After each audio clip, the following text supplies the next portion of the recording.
Well, one of the things they told me was that he was at the house one night, and we were talking, and he started laughing. He said, "Aaron, what do you think women's liberation was about?" And I said, I had pretty conventional thinking about it at that point. I said, I think it's about women having the right to work, getting equal pay with men, just like they won the right to vote, you know? And he started to laugh. He said, "You're an idiot."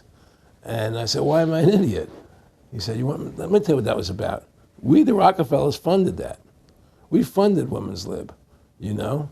And we're the ones who got all over the newspapers and television, the Rockefeller Foundation. He says, and you want to know why? He says, there were two primary reasons. And they were, one reason was we couldn't tax half the population before women's lib. And the second reason was, now we get the kids in school at an early age. We can indoctrinate the kids how to think. It breaks up their family. The kids start looking at the state as the family, as the school, as the officials, as their family, not as the parents teaching them. And so those are the two primary reasons for women's lib, which I thought up to that point was a noble thing. You know, when I saw their intentions behind it, where they were coming from when they created it, the thought of it, I saw the evil behind what I thought was a noble venture.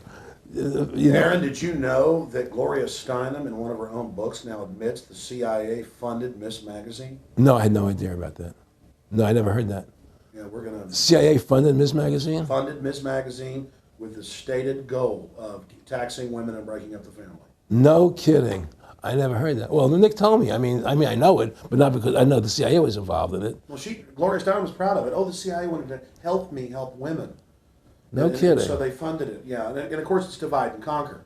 Right, and what they do is they focus in, obviously, on real problems. Women were getting shafted in many ways, but the elite wasn't planning to help them. They were planning to really shaft them and take men away from them. Look at what they did with black families. You only had about 10% illegitimacy 50 years ago in black communities, and now it's over 90%. And look at welfare. You were going to give you some money, but you can't have a man in the house. Right. And so that was further to degrade the family. Totally destroyed.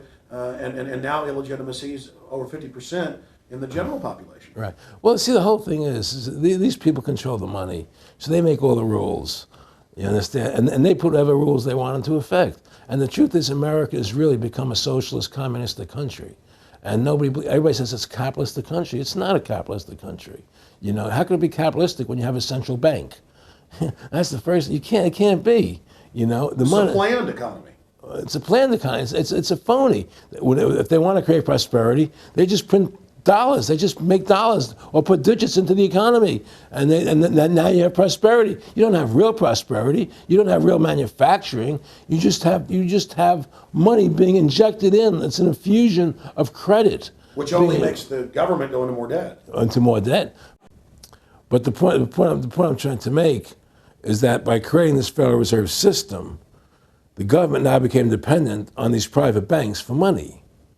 And they started taxing us, you see.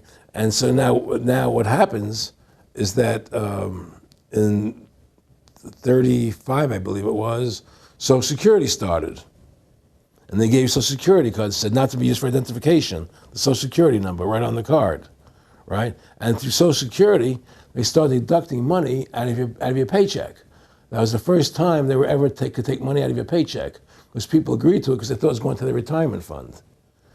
And so then when they instituted the income tax again, they started taking money out of your paycheck because Social Security could do it. And then they could do it again.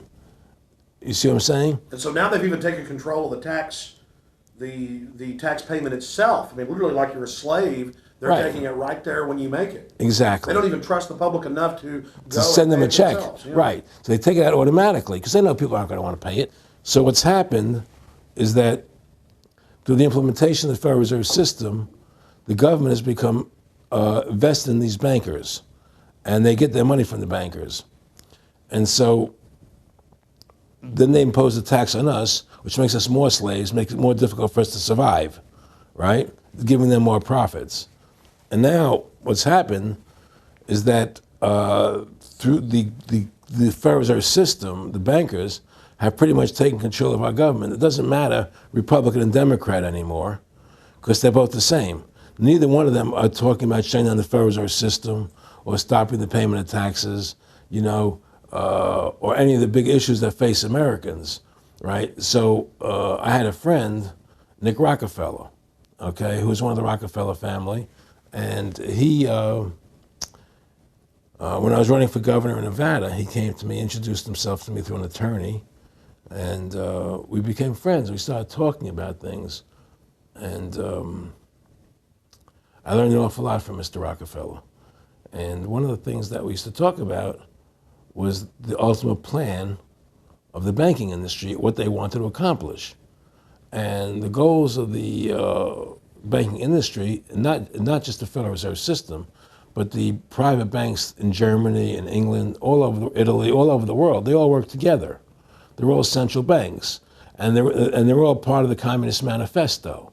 You know, central banking is one of the major planks of the Communist Manifesto. We talk about America being a capitalistic country, but yet at the same time we have a central bank that plans everything for us, right? And the graduated income tax is another plank of the Communist Manifesto, right? So right there you have two major planks of the Communist Manifesto that have been brought in because of the Federal Reserve System, okay?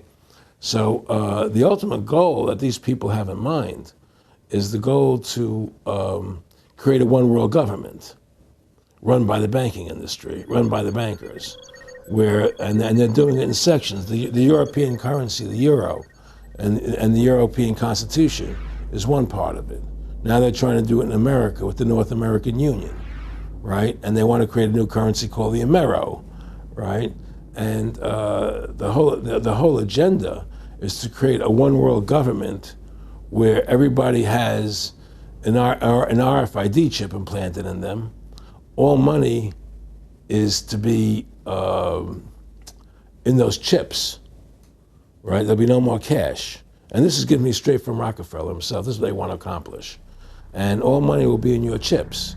And so instead of having cash, anytime you have money in your chip, they can take out whatever they want to take out whenever they want to. If they say you owe us this much money in taxes, they just deduct it out of your chip digitally. Total control. Total control. And if you're like me or you, and you're protesting what they're doing, they can just turn off your chip. And you have nothing. You can't buy food. You can't do anything. It's total control of the people. And that chip's connected to a database that has your purchasing records, what you do, what everything, you sell. Everything is in there, you know?